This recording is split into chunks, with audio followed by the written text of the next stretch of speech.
어느샌가 이제 달력을 한 장만 남겨놓은 그러한 그 날이 되었습니다. 앞으로 주어진 일들 그거를 부지런히 쫓아서 달려오다 보니 어느새 여기까지 우리가 온 것 같습니다. 겨울이 점점 깊어져 가면서 마치 나뭇가지가 그 활동을 중단한 것처럼 앙상한 가지만 드러내는 것을 보면서 그 가지의 모습 속에서 지나간 모든 세월들과 그 자욱들이 여지없이 나타나는 것 같습니다. 그런데 이 겨울이라고 하는 그 자연을 보면서 그 겨울이 자연에게만 있는 것은 아니구나 하는 것을 느끼곤 합니다. 우리 인생에도 역시 그 겨울이란 있습니다. 자연은 인생의 스승이라고 말하지 않았습니까? 명예, 권세, 영광, 성공이 언젠가는 다 떨어지고, 그리고 춥고 매서운 그러한 몰아치는 인생의 겨울도 역시 누구에게나 찾아오기 마련입니다. 아름답고 화려했었던 그런 치장들이 하나둘씩 다 벗겨져서 그동안 감춰져 왔었던 삶의 흔적들이 드러나게 되는 것이지요. 그런데 그때는 새로운 기회도 주어지지 않습니다. 단지 삶에 대한 평가만이 남을 뿐입니다. 얼마나 잘 살았을까? 그 사람은 도대체 어떤 삶을 살았을까? 외적으로는 화려해 보인다 한다 할지라도 그 사람의 삶의 흔적이 뭘까 하는 것이 이 겨울이 되면 드러나는 법이지요.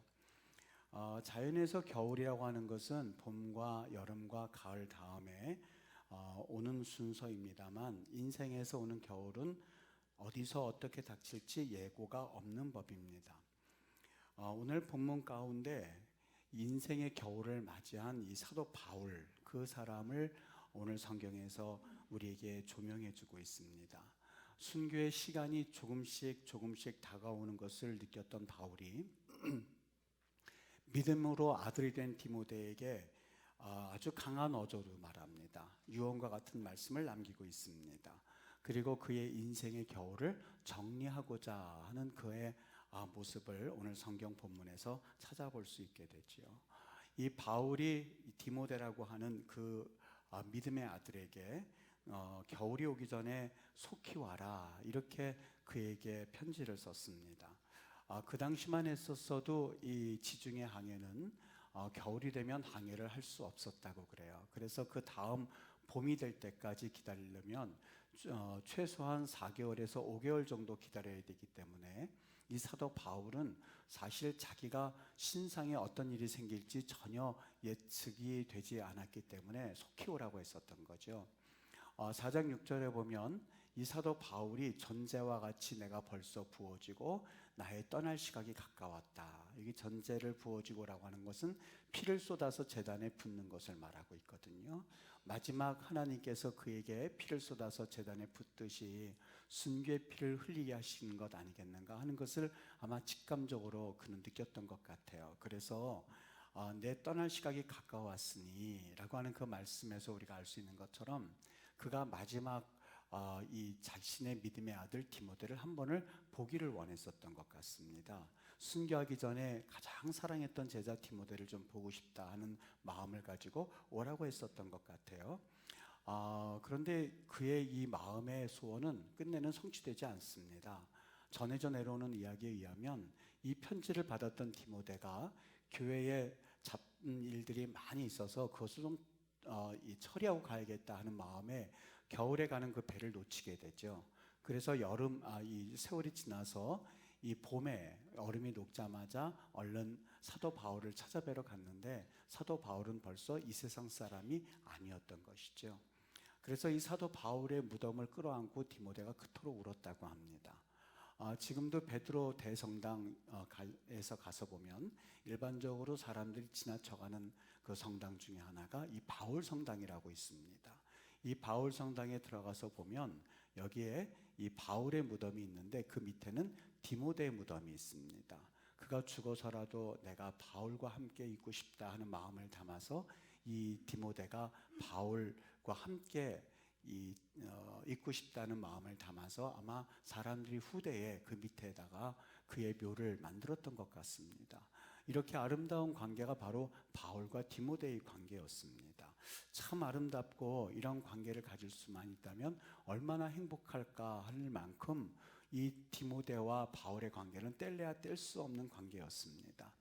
여러분, 이렇게 바울에게 잊지 않을 만한 사람들이 그 주위에는 몇몇이 있었어요. 물론 첫 번째 디모데를 꼽을 수도 있었지만 로마서 16장에 가서 보면 이 바울이 또 하나 꼽는 사람 중에 하나가 베베라고 하는 집사님이 있었습니다.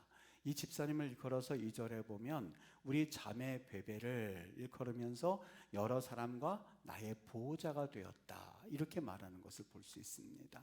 이 베베 집사님은 사도 바울 선생님이 선교 사역을 감당할 때에 어려운 일들이 한두 가지였겠습니까? 수도 없이 많은 그런 어려움 중에서 이 베베 집사님은 이 사도 바울 선생님에게 위안을 주고 위로를 주고 그리고 그를 도와주었던 정말 잊을 수 없는 집사님이 바로 이 베베 집사님이었습니다. 이뿐만이겠습니까? 이 브리스길라와 아굴라 집사 이 부부는 사실상 이 사도 바울이 또 잊을 수 없는 그런 부부 중에 이 부부가 바로 이 부부였습니다. 심지어 바울은 이 부부를 그냥 집사님, 권사님 이렇게 표현하지 않고 나의 동역자다라고 표현할 만큼 이 사도 바울의 사역에 있어서 상당한 기여를 했었고 상당한 도움을 주었던 사람이 바로 이 브리스가와 아굴라 부부였습니다.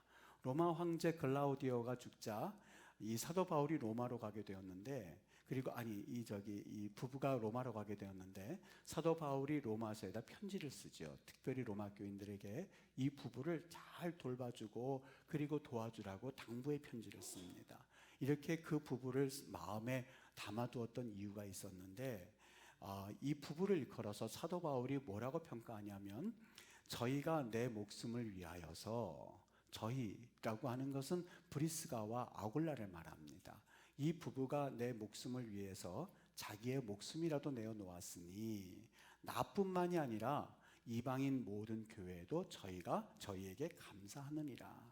그러니까 이 부부가 이 사도 바울의 선교를 위해서 목을 내놓았던 사람들이고 교회를 위해서는 아낌없이 자기의 목숨까지 내놓을 수 있었던 사람이어서 이 사도 바울은 사실상 그의 목회 여정에서 잊을 수 없는 부부가 바로 이 브리스가와 아굴라였습니다. 극단적인 위험도 마다하지 않고 에베소에서 유대인들이 폭동을 일으켜서 사도 바울이 죽을 위기에 처했을 때에 아마 그들이 그의 목숨을 내어놓고 사도 바울을 구했던 사건을 회상했었던 것 같습니다. 물론 이 사도 바울에게는 이 외에도 몇몇 사람 그의 목회 서신서에서 그가 고마워했던 사람을 기록하고 있는데, 그렇다고 해서 그의 목회 여정에 있어서 아름다운 기억만 있었던 것은 아니었습니다. 오늘 10절 말씀에 보면 이와는 정반대로 부정적으로 기억되는 사람이 있었습니다. 데마라는 사람이 있었고 그레스게라고 하는 사람이 있었고 디도라고 하는 사람이 있었습니다.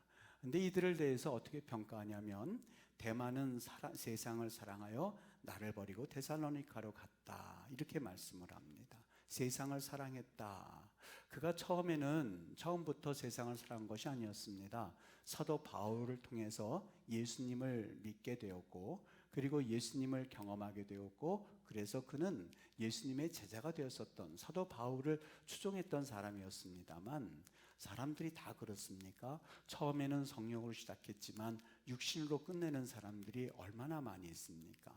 아마 데마도 그랬던 사람이었던 것 같아요. 세상을 사랑하여 라고 하는 그 말을 보면 그가 처음에는 사도 바울의 그 은혜를 힘입어서 예수님의 그 사랑과 구원을 받았습니다만 끝내는 떠나서 세상으로 갔던 사람이 바로 이 데마라고 하는 사람의 모습이었습니다. 이번에는 또 다른 사람을 언급하고 있는데 14절과 15절 보면 구리장색 알렉산더가 내게 해를 많이 보였음에 주께서 그 행한 대로 저에게 갚으시리라, 이렇게 말씀을 합니다. 알렉산더도 역시 예수님을 믿고 바울을 따라다녔던 사람이었습니다만 나중에는 이 알렉산더가 배교를 하고 이단자가 됩니다. 사도 바울이 재판을 많이 받죠.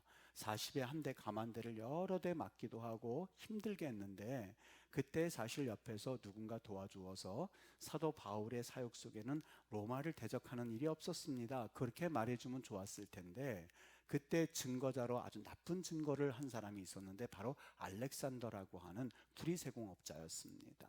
처음에는 바울을 따라다니면서 성령 충만하여서 믿음 생활하였지만, 그가 바울을 배반하고 이단자가 되어서 바울에게 불리한 증언을 하게 함으로써 바울을 못 살기게 괴롭혔던 사람이 이 바로 구리세공업자 알렉산더였습니다. 여러분, 바울 사도가 이 14권의 책을 신약 성경을 썼거든요. 이 중에서 사도 바울 선생님이 어떤 사람은 나쁜 사람이다 이렇게 말한 적이 없었습니다만, 유일하게 디모데에게만큼은, 자기의 믿음의 아들이라고 여겼던 그 디모데에게만큼은 이렇게 말합니다. 구리장색 알렉산더가 내게 해를 많이 보였음에 심지어는 주께서 그가 행한 대로 저에게 갚으실 거다라고 말합니다. 그리고서 하는 말이 너도 저를 주의하라 이렇게 말합니다.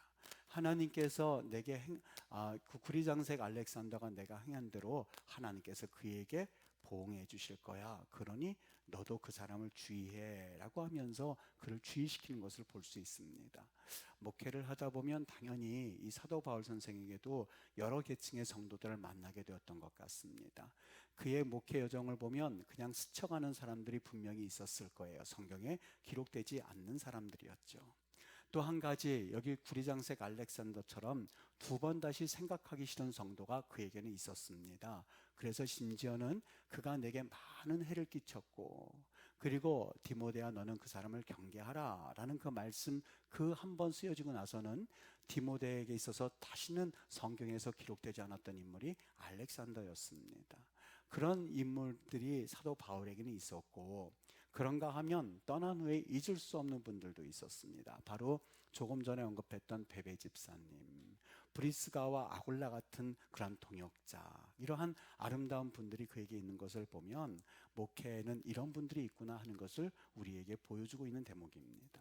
여러분들이 만약에 성도님들로서 이 성경을 읽는다면 여러분들은 과연 그냥 스쳐가는 사람들, 혹은 알렉산더처럼 이 사도 바울에게 정말 해를 끼쳤던 사람들, 그리고 베베 집사님, 브리스가와 아굴라 같은 그러한 동역자들처럼 여러분들은 하나님 앞에 어떤 사람들로 기억되기를 원합니까? 라고 하는 것을 성경 말씀을 통해서 들으실 수 있어야만 합니다.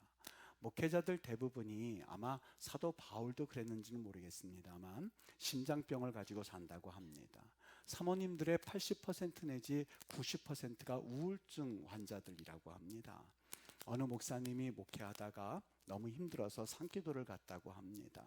그런데 산에 이 고목나무 하나가 이 밑둥이 시커멓게 다 썩어 있더랍니다. 그래서 그 목사님이 고목나무 밑둥을 보면서 예, 너도 목회하니? 그렇게 말을 했다고 합니다. 여기 기록된 좋은 동역자들은 하나님 나라 생명책에도 기록되어 있는 사람들이었을 것입니다.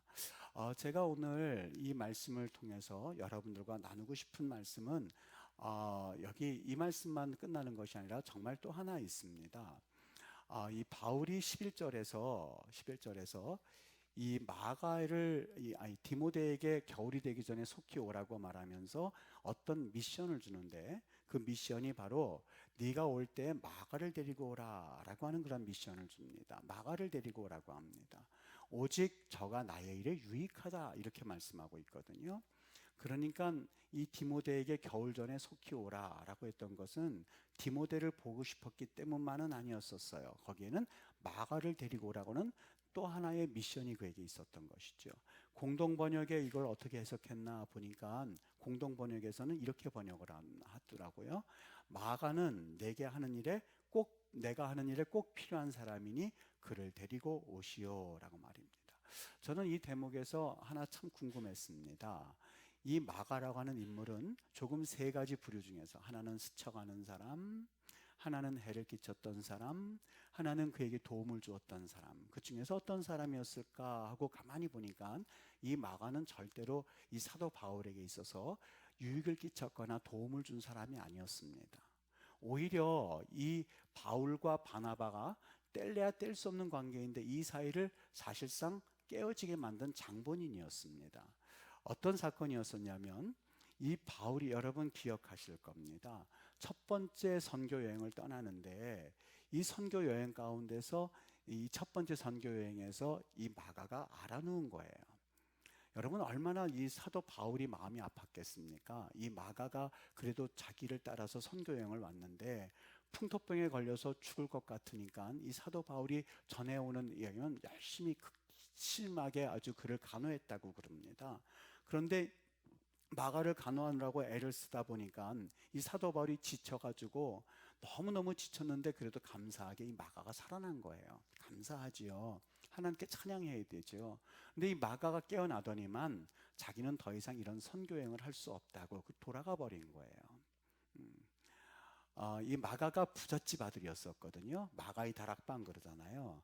그러니까 이 마가가 120명의 성도들을 다 수용할 수 있는 그런 집도 가진 사람, 아주 부잣집 아들이었었어요. 그러다 보니까 그가 이 작은 어려움에 견딜 수 없어서 그랬는지 모르겠지만 이 선교 팀이 있는데 그 같이 온 사람들도 있는데 거기에서 난 돌아갈래 하고 돌아가면 그 팀 분위기가 어떻게 될까요? 어느 공동체든지 간에 그 팀의 분위기를 깨는 사람이 있는데 바로 그 사람이 마가였었던 거예요. 마가가 깨고 나는 돌아갈래 그러니까 이 사도 바울이 그것이 크게 상처가 됐던 거예요. 이 마가라고 하는 그 인물만 생각하면 자기의 첫 번째 선교 사역이었는데 그 선교 사역에서 오점을 남겼던 이 사람 마가를 생각하면서 사실 그는 정말 그 세 가지 부류의 사람들 중에서 고마운 사람은 아니었었습니다. 그리고 나서 2차 선교 여행을 가는데 이 바나바와 그리고 사도 바울이 서로 의견 대립이 생깁니다. 왜냐하면 바나바는 첫 번째 이 마가가 선교 여행에서 그 팀 분위기를 해쳤지만 그래도 데려갑시다 라고 하는 사람이 바나바였었어요. 그런데 이 바울은 이 사람을 도저히 잊을 수가 없었습니다. 첫 번째 내 선교 사역을 망쳤던 저 마가를 데리고 가면 또 그런 일이 안 벌어지란 보장이 어디 있겠습니까? 라고 하면서 두 사람이 대립하다가 이 바나바는 사실 마가의 삼촌이었었거든요. 자기의 조카에 대해서 그렇게 평가절하하는 이 바울을 보면서 두 사람이 선교가 갈라지게 됩니다. 그 바나바가 가는 선교 여정과 바울이 가는 선교 여정이 달라서 2차 선교 여행 때는 그 두 사람이 갈라지게 됩니다. 사실 바나바의 마음도 이해가 됩니다. 왜냐하면 바울이 어떤 사람이었습니까? 다메섹에서 회심을 하고 나서 예루살렘 성에 들어갈 때 아무도 그를 받아주질 않았습니다. 그때에 그를 세워주고 그를 사람들에게 천고해 주었던 것이 바나바였거든요. 근데 이 바나바가 이 바울이 그렇게 나오니까 도저히 바울과 선교를 같이 할 수 없다고 여겼던 모양이에요. 바울은 바울대로 어떻게 해서 저런 녀석을 선교에 넣을 수가 있겠습니까? 라고 하면서 바울은 그래도 선교는 해야 되겠기에 사실상 그도 마가를 받아들일 수 없었던 거예요. 하여간 이 두 사람이 뗄래야 뗄 수 없는 관계 두 사람을 갈르게 만들었던 것이 바로 마가였거든요. 여러분, 바울이 마가를 데리고 오라 라고 했었을 때에 그 마음 가운데 무슨 마음이 있었다고 생각이 되어지십니까? 겨울이 오기 전에 어서 마가를 데리고 오라 라고 하는 것은 디모데 너도 사랑하지만 사도 바울은 마가를 그토록 보고 싶었었던 거예요. 선교할 자격도 없는 그러한 사람이었지만, 그리고 사실 그의 인생에 있어서 결코 잊을 수 없는 그러한 사람이었지만 마가를 데려오라 라고 했었을 때 그가 어떤 마음일까 하는 생각이 오늘 성경을 읽다가 느껴지게 되었었던 거예요. 누가복음 17장 4절에 보면 만일 하루에 7번이라도 내게 죄를 짓고 7번 내게 돌아와 내게 회개하노라 하거든 너는 용서하라 이렇게 되어 있거든요. 사도 바울이 정말 이 마음이 있어서 했을 것이다 하고 간단하게 넘어가려다 보니까 여러분 이 문제가 그렇게 간단한 문제가 아니었었어요. 여러분 기억하실 겁니다. 2007년도 칸 영화제에서 상을 받은 영화가 있죠. 밀양이라고 하는 영화였습니다. 우리 기독교인들이 보기에는 참 불편한 영화였었죠. 우리의 치부를 보여주기도 하고 우리의 신앙을 진단해 주는 부분이었는데 이 주인공 시내가 남편이 죽고 나서 죽은 이 어린 아들을 데리고 밀양으로 갑니다. 그런데 이 아들이 유괴되어서 죽고 맙니다. 얼마나 괴롭든지 도저히 살 수가 없었는데 이 시내가 전도를 받고 교회에 나갑니다. 열심히 교회 다니다가 그렇구나, 용서를 배웁니다. 아마 이 누가복음 17장 4절의 말씀을 들었을지도 몰라요. 하루에 7번이라도 내게 죄를 짓고 7번 내게 돌아와 내게 회개하노라 하거든 너는 용서하라. 그 말씀에 감동받았을지도 몰라요. 그래서 그가 용서하기로 결단하고 마음에 다짐을 하고 교도소에 복역 중인 범인을 찾아가서 용서를 하려고 찾아갑니다. 용서의 마음을 전하려고 하는데 이 살인범이 의외의 말을 하는 거예요. 뭐라고 말하냐면 아주 태연하게 그리고 평안하게 나도 하나님 믿게 되었다고, 하나님께서 내 모든 죄를 이미 용서하셨으니 용서할 필요 없다는 얘기를 하게 되지요. 여러분, 시내라고 하는 그 주인공이 그 이야기를 듣고 충격을 받고 기절을 합니다. 그동안 내 아들을 죽인 살인범에 대해서 나 혼자서 사귀고 그리고 분노하고 그 아픔을 사귀느라고 너무나 힘들게 고통스러웠는데, 그래서 어렵게 그를 용서하려고 찾아왔는데 살인범이 자기 이야기는 듣지도 않지 하나님이 나를 용서해 주셨다고, 그 말에 이 시내가 까무러친 거죠. 내가 너를 용서하기 전에 신이 너를 용서했다고. 신의 용서는, 그 시내의 용서는 실패로 돌아갑니다. 여러분, 이 영화는 아마 보신 분들도 있고 그리고 많이들 들으셨을 겁니다. 그 영화가 시사해 주는 바가 뭘까 생각하다가 저는 이런 생각을 했습니다. 용서라고 했을 때에 그 시내도 마찬가지지만 살인범도 마찬가지지만 시내도 역시 용서의 의미를 잘못 이해하고 있었다. 용서하고 싶지만 용서를 실행하지 못하는 그 시내의 모습을 보면서 여러분이 모두 동감하지 않습니까? 머리로는 용서해야 된다는 것을 아는데 가슴으로는 되지를 않습니다. 내게 피해를 준 사람들, 내게 상처를 준 사람들을 마주 대하면 사실상 피가 거꾸로 솟는 것이 우리 인지상정입니다. 내게 빚을 진 사람이 있다고 상상을 해보십시오. 내게 빚을 졌는데 그 사람이 내게 빚을 갚을 생각을 하지는 않고 나보다 더 좋은 집에 살고 나보다 더 좋은 차를 타고 다니면서 그래서 떵떵거리고 살면 여러분 그 모습을 보면서 용서가 되어지든가요? 아니면 용서가 어려워질 것 같습니까? 나에게 피해를 준 사람이 사실 아무렇지도 않게 찬양하면서 교회를 다닌다고 했을 때에 그 모습을 보면서 보기가 좋든가요? 아니면 외식적으로 보이게 되든가요? 어떻습니까? 여러분, 용서라고 하는 것을 우리가 너무나 쉽게 값싼 용서로 생각하고 접근한다면 우리는 100% 실패할 가능성이 많습니다. 잘 보셔야만 합니다. 용서하라 라고 하는 것은 용서를 받아야 할 사람에게 말씀하신 것이 아니라 피해를 본 사람들, 상처를 받은 사람들에게 주님께서 명령하셨던 이야기입니다. 만일 용서하라라는 이야기를 피해를 준 사람들이 그 이야기를 듣고 자기가 피해를 준 사람에게 하나님께서 용서하라고 하셨는데 왜 당신 용서하지 못합니까? 라고 말한다면 그 사람은 용서의 가치를 모르는 사람이지요. 용서를 하기를 원하는 사람도 내가 언제든지 용서할 수 있다 생각하고 달려들면 이것은 100% 시험에 들게 되고 넘어지게 됩니다. 이 설교 말씀을 들으면서 아마 여러분들 가운데는 떠오르는 사람들이 있을 겁니다. 상처를 준 사람들은 물론이요, 상처를 받은 사람들도 분명히 떠오를 겁니다. 그런데 여러분 잘 들으셔야만 합니다. 용서는 감정의 문제가 될 수 없다는 것, 감정으로는 도저히 할 수 없다는 것, 그것이 바로 용서의 실체입니다. 우리에게 있어서 그리스도인이 된다는 것이 무엇인지 아시겠습니까? 용서라고 하는 것은 절대적으로 하나님의 영역이라고 하는 사실입니다. 사도 바울이 내 인생의 겨울이 오기 전에 마가를 데리고 오라, 그가 마가를 봤는지 보지 못했는지 그건 알 수가 없습니다. 그의 사역이 그 끝 마무리 질 동안에 그는 마가를 단 한 번도 보지를 않았습니다. 말씀을 선포하고 그리고 말씀을 전하면서도 그는 마가를 용서할 수가 없었어요. 만약에 용서할 수 있었다면 얼른 그를 데리고 오라고 해서 그를 용서를 하고 사역을 시작했지요.